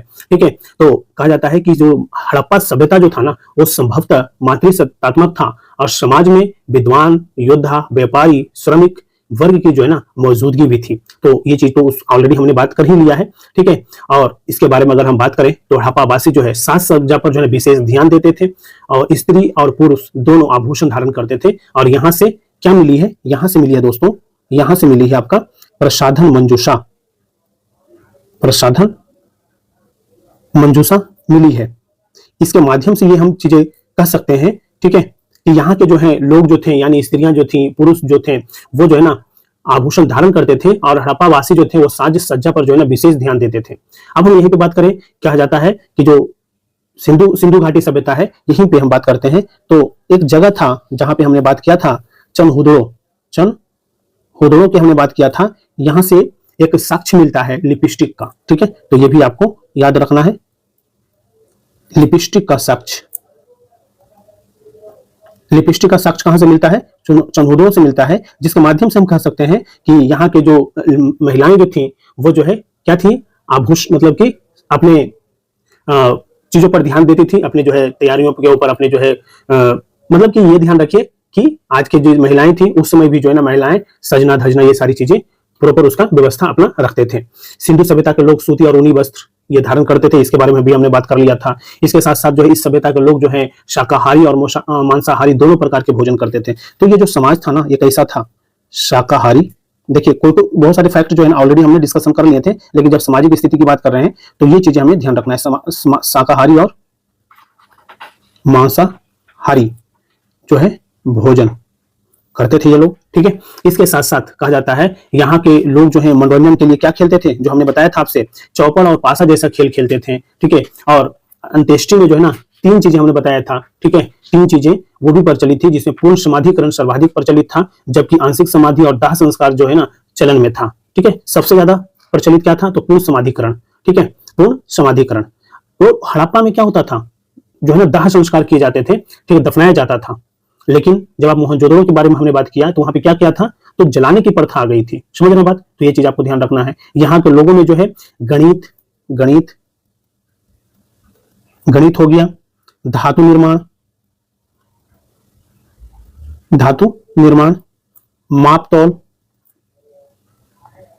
मापतौल हो गया, मापतौल प्रणाली। इसके साथ साथ हम बात करें तो ग्रह नक्षत्र और मौसम विज्ञान, मौसम विज्ञान इत्यादि की जो है ना क्या थी, इसकी जो है ना जानकारी रखते थे ये। और सिंधव जो सभ्यता के लोग थे ये जो है ना ये युद्ध प्रिय कम होते थे, ठीक है ना, लेकिन ये शांति प्रिय होते थे, ठीक है ना, शांति प्रिय, शांति प्रिय होते थे, यानी इनको युद्ध उतना पसंद नहीं था, तो इसको हम कह सकते हैं कि युद्ध प्रिय कम थे। ये दोनों चीज आपको पता होना चाहिए, ठीक है। और यहाँ की जो है श्रमिकों की जो स्थिति थे उसका आकलन जो है ना व्हीलर ने दास प्रथा को स्वीकार किया है। कहा जाता है कि सिंधु घाटी सभ्यता के अंतर्गत जो है ना दास प्रथा मौजूद था, दास प्रथा की मौजूदगी। और ये किसने कहा है, तो एक इतिहासकार हुए व्हीलर थे, उन्होंने कहा कि जिस तरीके से जो है लोगों के अंतर्गत जो है श्रमिक की स्थिति थी उसको अगर हम देखें, उसका आकलन करें, तो ऐसा कह सकते हैं कि यहाँ पर दास प्रथा जो है ना प्रचलित था। समझ रहे बात? तो ये चीजें हमें ध्यान में होना चाहिए, यहाँ से प्रश्न आपका बनता है डायरेक्ट। और ये जो है समाज की स्थिति थी। राजनीति की स्थिति जो है ना बहुत ज्यादा नहीं था, राजनीति की स्थिति में आप कुछ ही फैक्ट देखेंगे जहां से प्रश्न बनता है, ठीक है। देखिए राजनीति की स्थिति की हम बात करते हैं तो इसमें आपको कुछ पॉइंट आप यहाँ से ऐड ऑन कर लेना है, ठीक है। देखिए सारी चीजों को हमने बात कर लिया है, लेकिन कई बार ये होता है कि इसकी राजनीतिक स्थिति हमें नहीं पता है, सामाजिक नहीं पता, आर्थिक नहीं पता है, हमने ओवरऑल पे बात कर लिया है, लेकिन कुछ कुछ जो ऐसे पॉइंट है ना जो हमें ध्यान में रखना होता है वो हम ध्यान में रख लेते हैं अभी, ठीक है। देखिए कहा जाता है कि हड़प्पा वासी जो थे ना वहां पे राजनीतिक संगठन का कोई स्पष्ट जो है ना साक्ष्य नहीं मिला है, आभास नहीं हुआ है, लेकिन फिर भी हम बात करते हैं कि हड़प्पा वासी जो है ना वाणिज्य व्यापार की ओर अधिक आकर्षित थे। हमने बात किया था कि एक तरफ जो है ना धातु था और दूसरी तरफ जो है ना देश थे, कि कौन से देश में हम कहां से व्यापार कर रहे हैं, ठीक है। तो इससे हम कह सकते हैं कि ये हड़प्पा वासी जो थे वो क्या थे, हड़प्पा वासी जो थे इनके अंतर्गत जो फैक्ट है हो सकता है कि वाणिज्य और व्यापार की ओर जो है ना व्यापार पर विशेष ध्यान देते थे, विशेष ध्यान रहता था इनका। इसके साथ साथ इसलिए जो है ना आपको जो हमने एक चार्ट दिखाया था लोसेंट में वो देख लेना है, ठीक है, वो इंपॉर्टेंट है, उसके बारे में आपको पता होना चाहिए। कहा जाता है एक इतिहासकार हुए हंटर, इन्होंने कहा कि मोहनजोदड़ो का जो शासन है वो राजतंत्रात्मक न होकर के कैसा था, यहाँ का जो शासन था, हमने आपसे बात किया था पहले भी, शासन जो था राजतंत्रात्मक न होकर कैसा था बताइए, जनतंत्रात्मक था, ठीक है। अब कहा जाता है दोस्तों कि इन्होंने फिर से कहा कि देखिए सिंधु घाटी सभ्यता के, इन्होंने हंटर जी ने ही कहा कि देखिए सिंधु सभ्यता के जो लोग हैं उनका शासन जो है ना कैसा था, तो मध्यवर्गीय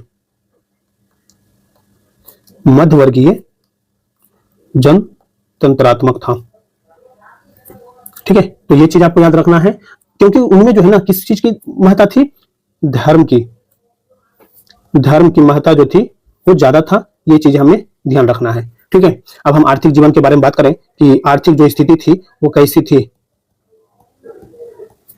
आर्थिक जीवन जो था वो कैसा था, ये भी हमें ध्यान रखना है। तो कहा जाता है कि सिंधु सभ्यता की उन्नति का प्रमुख कारण जो था ना, उन्नति का प्रमुख कारण, इस सभ्यता का उन्नति का प्रमुख कारण जो था, उन्नति का प्रमुख कारण जो था वो क्या था, वो था कृषि तथा व्यापार था। तो ये चीज हमें ध्यान रखना है। और इस काल की जो अर्थव्यवस्था ही जो है ना सिंचित कृषि अधिशेष, सिंचित कृषि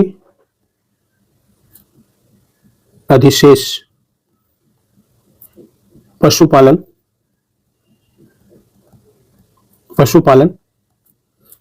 ठीक है, इसके साथ साथ विदेशी व्यापार पर आधारित था इस समय का जो है क्या अर्थव्यवस्था। ये भी हमारे लिए बेहद इंपॉर्टेंट है। कहा जाता है कि सिंधु सभ्यता का जो व्यापार है वो केवल सिंध क्षेत्र तक ही सीमित नहीं था, अपितु हमने आपसे बात किया कि मिस्र, मेसोपोटामिया, मध्य एशिया से भी व्यापार हुआ करता था। तो ये भी चीज हमें ध्यान रखना है। और सिंधु सभ्यता का जो प्रमुख जो है, जब हम आर्थिक बात कर रहे हैं तो यहाँ पर जो है ना प्रमुख जो बंदरगाह था, प्रमुख बंदरगाह जो था ये हमें ध्यान रखना है। कौन कौन सा था दोस्तों, तो आप नाम याद रखना है आपको, बेहद इंपॉर्टेंट, लोथल के साथ साथ रंगपुर के साथ साथ सुरकोटदा, सुरकोटदा के साथ साथ बात करें तो प्रभास पाटन। तो ये भी चीज आपको याद रखना है, ठीक है। कहा जाता है कि हड़प्पा सभ्यता में जो है ना माप की दशमलव प्रणाली और माप तौल की जो है इकाई 16 के गुणक में होती थी। तो माप प्रणाली से लोग, दशमलव प्रणाली से लोग प्रचलित थे, मतलब कि परिचित थे। इस सभ्यता के लोग जो है गेहूं, जौ, ठीक है, किस चीज का, तो गेहूं, जौ, राई, मटर, तिल, सरसों, कपास, ये सारी चीजों की जो है ना क्या करते थे, ये इसकी कृषि होती थी। ये सारी चीजों का क्या करते थे, कृषि करते थे। और सबसे पहले जो है कपास पैदा करने का जो श्रेय है वो किनको जाता है? सबसे पहले कपास पैदा करने का जो है श्रेय जो है ना सिंधु सभ्यता के लोगों को जाता है। तो सिंधु सभ्यता के लोगों को दिया जाता है। तो ये आपको पता होना चाहिए, ठीक है। ये इंपॉर्टेंट फैक्ट है, ध्यान रखना है। अब कहा जाता है ना कि दोस्तों कि यूनानी जब आए, यूनानियों ने जो है ना इसे जो है ना सिंडन यानी सिडोन नाम दिया।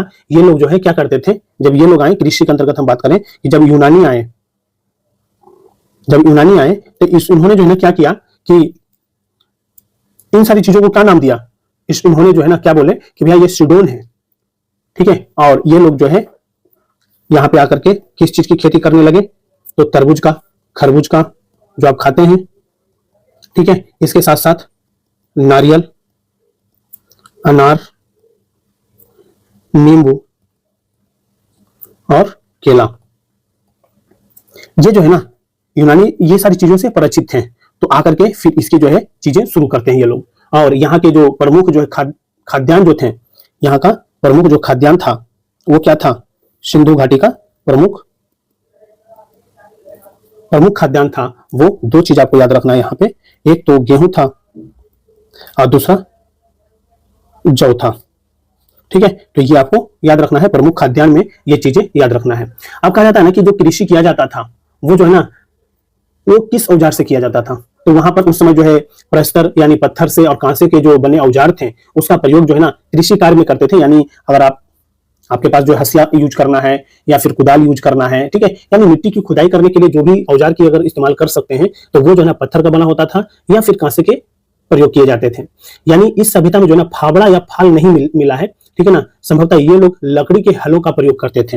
ये लोग क्या करते थे, लकड़ी के हलों का प्रयोग करते थे। ये चीज हमें ध्यान में रखना है, ठीक है। अब कहा जाता है दोस्तों कि सैंदव जो नगर था, ठीक है ना, उसमें जो है ना कृषि पदार्थों की आपूर्ति ग्रामीण क्षेत्रों से होती थी। इसलिए अन्नागार नदियों के किनारे बनाए गए थे ताकि जो है ना बंदरगाही क्षेत्र से एक जगह से दूसरी जगह तक हम ले जा सकते हैं, ठीक है।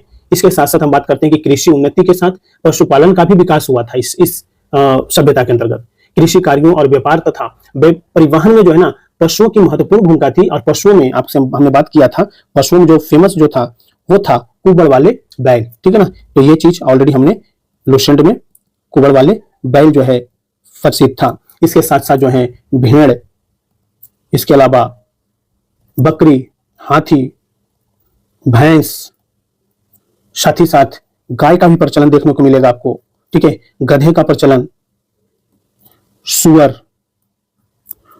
कुत्ते, ये सारी चीजों का जो है ना आपको प्रचलन देखने को मिलेगा यहाँ पे। ये सारी चीज हमें ध्यान रखना है। और कहा जाता है कि जो गुजरात के जो लोग थे ना, गुजरात के, तो गुजराती लोग जो थे वो जो है किस चीज को, किस जानवर को पालते थे, तो गुजरात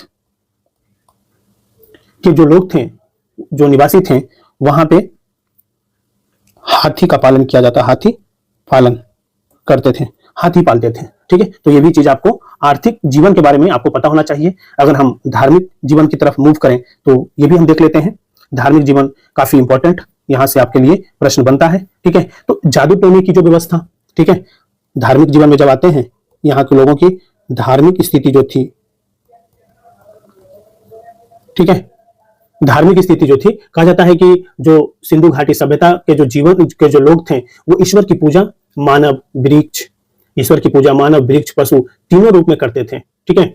और इस सभ्यता के लोग भूत प्रेत और तंत्र मंत्र आदि में विश्वास करते थे। तो सबसे पहला फैक्ट आपको यह ध्यान रखना है कि तंत्र मंत्र में, भूत प्रेत तंत्र मंत्र में विश्वास करते थे, ठीक है, तो ये एक फैक्ट तो आपके लिए ये इंपॉर्टेंट हो जाएगा। इसके साथ साथ कहा जाता है कि आप लोग अभी जो है ताबीज पहनते होंगे, तो ताबीजों के आधार पर जो है ना जादू टोने में विश्वास जो था इनका था। ठीक है, इसके साथ साथ कहा जाता है कि कुछ जगहों से जो है ना ऐसी मुहरें मिली हैं, ठीक है ना, जहां पे जैसे आप कह सकते हो कि चनहुदड़ों से मुहरें मिली हैं और उसमें जो है ना बलि प्रथा के दृश्य अंकित है। ठीक है ना, तो बलि प्रथा का आपको दृश्य यहाँ पे अंकित मिलेगा और इस बलि प्रथा से हम ये मान सकते हैं कि इस समय जो है क्या करता होता था, बलि प्रथा जो है प्रसिद्ध था। ये हमारे लिए बहुत इंपॉर्टेंट है, यहां से प्रश्न बनता है। ठीक है, और यहाँ पे लोग जो थे जब धार्मिक स्थिति की बात कर रहे हैं तो कहा जाता है कि मातृदेवी, रुद्र देवता जैसे पशुपति नाथ, लिंग योनि आदि की पूजा करते थे। इसके अलावा जो है ना सैंधववासी जो है वृक्ष, पशु, सांप, पक्षी, ये सारी चीजों को पूजा करते थे। विशाल स्नानागार का प्रयोग जो है, जो हमने आपसे बात किया था, वो संभवतः जो है ना धार्मिक अनुष्ठान तथा सूर्य पूजा के लिए होता हो, ऐसा अनुमान लगाया जाता है कि उसमें होता होगा। और कालीबंगा से जो हम देखते हैं अग्निकुंड, ठीक है ना, उसके जो साक्ष्य के आधार पर हम ये कह सकते हैं कि अग्नि तथा स्वास्तिक आदि की पूजा की जाती थी। ठीक है, और स्वास्तिक और चक्र सूर्य पूजा के प्रतीक भी थे, ये हमें ध्यान रखना है। कहा जाता है कि जो सैंधववासी थे वो पुनर्जन्म में विश्वास करते थे। ठीक है, तो पुनर्जन्म में विश्वास करते थे ये लोग। ठीक है, ये भी आपको ध्यान रखना है, पुनर्जन्म में इनका विश्वास था। किनका? तो जो सैंधव सभ्यता के जो लोग थे उनका। ठीक है, इसलिए मृत्यु के बाद दाह संस्कार के 3 तरीके प्रचलित थे, जो हमने आपसे बात किया भी था, जिसमें पूर्ण सावधान था, सावधान यानी आंशिक सावधान और कलश सावधान जो है ना ये प्रचलित था। इनके धार्मिक दृष्टिकोण का आधार जो है अलौकिक और व्यवहारिक अधिक मतलब कि अलौकिक और व्यवहारिक अधिक था। और मूर्ति पूजा का आरंभ जो है ना संभवतः मूर्ति पूजा का आरंभ भी सैंधव सभ्यता में हो चुका था। ठीक है ना, तो मूर्ति पूजा यहाँ पे आपको देखने को मिलेगा। मूर्ति पूजा की शुरुआत आपको यहां से सैंधव सभ्यता से देखने को मिलता है। ठीक है, कहा जाता है कि हड़प्पा से प्राप्त जो मृण मूर्ति के गर्भ से एक पौधा निकला दिखाया गया है, जो उर्वरता की देवी की प्रतीक है। तो धार्मिक स्थिति की अगर हम बात करें ना कि यहाँ की, तो ये चीजें आपको ध्यान रखना है। अब कहा जाता है ना कि दोस्तों कि देखिए इस सब इतनी बड़ी सभ्यता, ठीक है ना, बड़ी सभ्यता थी, तो इसके पतन के कुछ कारण होंगे। ठीक है, तो इसके पतन के कारण क्या था, तो ये भी चीज हमें पता होना चाहिए। कहा जाता है हड़प्पा सभ्यता की उत्पत्ति की तरह उसके पतन के लिए भी जो है ना कोई एक कारण उत्तरदायी नहीं है। इस सभ्यता में जब देखते हैं तो कहा जाता है कि प्राचीन अवशेषों के अध्ययन जब आप करते हैं तो आप देखेंगे कि आप, तो यहां से जो है ना हम देखते हैं कि अपने अंतिम समय में जो है ना ये कहीं ना कहीं ये पतन, मतलब इसका पतन देखने को मिलेगा। और द्वितीय शताब्दी में, द्वितीय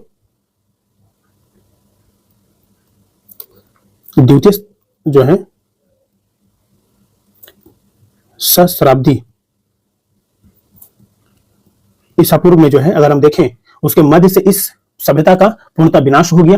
ठीक है, और इस सभ्यता का जो क्रमिक पतन हुआ तथा और यह नगरीय सभ्यता ग्रामीण सभ्यता में पहुंच गया। तो ये जो है ना पहले नगरीय सभ्यता था और यहां से जो है ना ये किसमें चला गया,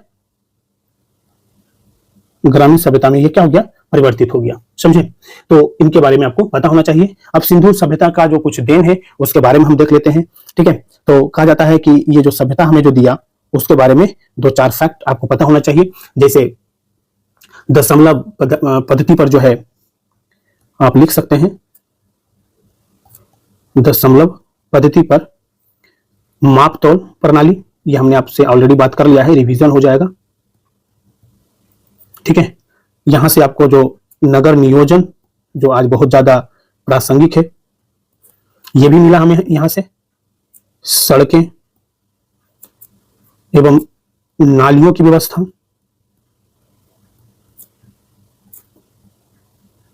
ये भी आपको पता होना चाहिए। इसके साथ साथ बहुदेववाद का प्रचलन था, बहुदेववाद का प्रचलन आपको यहां से मिलेगा। यह सभ्यता हमें दिया।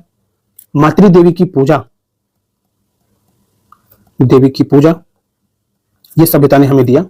इसके साथ साथ प्रकृति पूजा, शिव पूजा, प्रकृति शिव पूजा,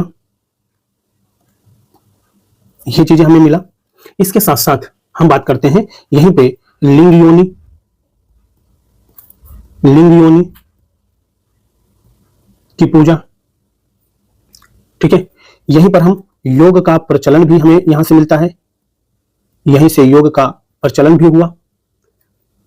जल का धार्मिक महत्व यहां से बढ़ गया, यह आपको पता होना चाहिए। जल का धार्मिक महत्व यहां से बढ़ गया, ठीक है। इसके साथ साथ स्वास्तिक चक्र, स्वास्तिक चक्र, स्वास्तिक हो, चक्र हो, आदि प्रतीकों की जो है ना ताबीज के रूप में इसका प्रचलन देखने को मिलता है। इसके साथ साथ हम देखते हैं ताबीज, ताबीज का प्रचलन ये हमें दिया। इसके अलावा हम देखते हैं यहां पे जादू टोना, तंत्र मंत्र की व्यवस्था यहां से की जाती है। इसके अलावा आभूषणों का प्रयोग, लिपस्टिक, आभूषणों का प्रयोग। इसके साथ साथ बहुफसली कृषि व्यवस्था, यहां पर मैं लिख देता हूं कुछ और पॉइंट है, ठीक है, ये आपको ध्यान रखना है। बहुफसली कृषि व्यवस्था। इसके अलावा अग्नि पूजा या यज्ञ का प्रचलन यहां से मिलेगा आपको। मोहरों का उपयोग यहां से आपको देखने को मिलेगा, यहां ये सभ्यता का देन है, ठीक है। इक्का गाड़ी एवं बैलगाड़ी, इक्का गाड़ी एवं बैलगाड़ी पे हम बात किए थे कि यहां पे दो पहिया और चार पहिया व्यवस्था थी, ठीक है। और आंतरिक और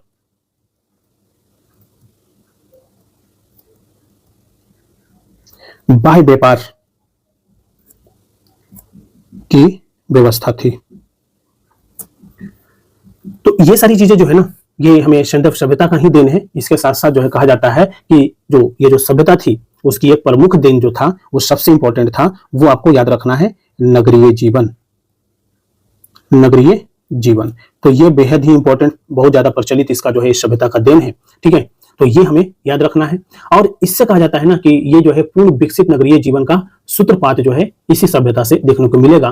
तो ये दोस्तों हमने जो बात किया है, ठीक है, हमने जो बात किया है वो अलग अलग टाइम पे अलग अलग चीजें जो है आई, और इसी में हम देखिए हमने जो बात किया, इसके पतन के जो कारण बात किया, इसके जो देन है, ये बहुत इंपॉर्टेंट है, ध्यान रखिएगा, ठीक है। तो ये द्वितीयक जो है ना, ये सहस्त्राब्दी ईसा पूर्व में इसका हुआ है, और नगरीय सभ्यता से ग्रामीण सभ्यता में इसका आ गया। और इसका जो है ना, हमने बात किया था कि इसके पतन का जो कारण था, ये पतन में एक बाढ़ तो कारण था ही, लेकिन कुछ ऐसे इतिहासकार रहे जो विद्वान रहे, उन्होंने जो है ना कुछ और भी बातें बताई है। कहते हैं, हम यहीं पे उन चीजों को कोट कर देते हैं, ठीक है। इन्हीं यहाँ पे पतन के कारण में जो है ये चीज आपको कुछ अगर लिखना चाहें तो लिख सकते हैं आप कि एम.आर. साहनी थे, एम.आर. साहनी जो थे, उन्होंने कहा कि देखो भैया, इस सभ्यता का जो पतन का जो एक कारण था ना, वो भूतात्विक परिवर्तन और जल प्लावन था, ठीक है। उसी तरीके से जॉन मार्शल हुए, उन्होंने कहा कि भैया देखो, यहाँ की जो है प्रशासनिक जो शिथिलता थी ना, वो भी एक कारण बना है। और के.यू.आर. कैनेडी थे, उन्होंने कहा भैया कि प्राकृतिक आपदा, यानी जैसे मलेरिया हो गया, महामारी हो गया, ये प्राकृतिक आपदा था जिसके कारण जो है ना इस सभ्यता का क्या हो गया, पतन हो गया। गार्डन चाइल्ड और व्हीलर थे, वो कहते हैं कि बाई और जो आर्यों का जो आक्रमण हुआ उसके कारण इस सभ्यता का पतन हो गया। और जॉन मार्शल जो हुए और अर्नेस्ट मैके हुए और एस.आर. राव हुए, वो बताते हैं कि बाढ़ भी एक कारण था, ठीक है। तो अलग अलग जो लोग थे उनका अलग अलग विचारधारा थी, अलग अलग मत थे। ऑरेल स्टेइन थे, अमलानंद घोष थे, इन्होंने कहा कि देखिए जलवायु परिवर्तन जो है ना एक प्रमुख कारण है। तो इससे आपको क्या पता लग रहा है कि जो आज का जो है ना, आज आप देख रहे हैं जलवायु परिवर्तन देख रहे हैं, कहीं पे बाढ़, कहीं पे सूखा देख रहे हैं, ठीक है। बाह्य आक्रमण और आंतरिक जो है सुरक्षा महसूस करते हैं, जिसमें साइबर सुरक्षा हो गया, आतंकवाद नक्सलवाद की व्यवस्था हो गई, ठीक है। प्रशासनिक शिथिलता देखने को मिलता है कि जो आप काम कर रहे हैं उसमें बहुत ज्यादा जो है, बहुत हद तक जो चीजें देखने को मिलेगा, ठीक है। तो ये सारी चीजें आज भी विद्यमान है। तो आपसे प्रश्न पूछ सकता है कि क्या इस सभ्यता का जो अभी जो वर्तमान स्थिति है उसका भी पतन या उसका विनाश होने का प्रमुख कारण क्या है। तो आप इन सारी चीजों को आप बता सकते हो कि ये चीजें हो सकता है। और इसका आज हम बात नहीं कर रहे हैं, हम सिंधु घाटी सभ्यता के पतन का कारण जो था वो कारण आज भी विद्यमान है। तो शायद जो हम वर्तमान परिस्थितियां देख रहे हैं, ये कहा जा रहा है कि आने वाले समय में इतना हीट वेव बढ़ जाएगा। तो देखिए कहीं ना कहीं जो है ना इंटरलिंकिंग यही है, समझे। तो दोस्तों एक इंपॉर्टेंट टॉपिक को हमने खत्म किया है। नेक्स्ट सेशन में हम मिलेंगे, तब हम बात करेंगे वैदिक सभ्यता के बारे में, और वैदिक सभ्यता के बारे में जब हम बात करेंगे तो वहां पे उसके सारे एस्पेक्ट पे चर्चा करेंगे। ठीक है, तो वीडियो अगर पसंद आया हो तो लाइक जरूर कीजिएगा। चैनल पे नए हैं और चैनल को अभी तक सब्सक्राइब नहीं किया मित्रों तो प्लीज चैनल को जरूर सब्सक्राइब कीजिए। Thank you so much.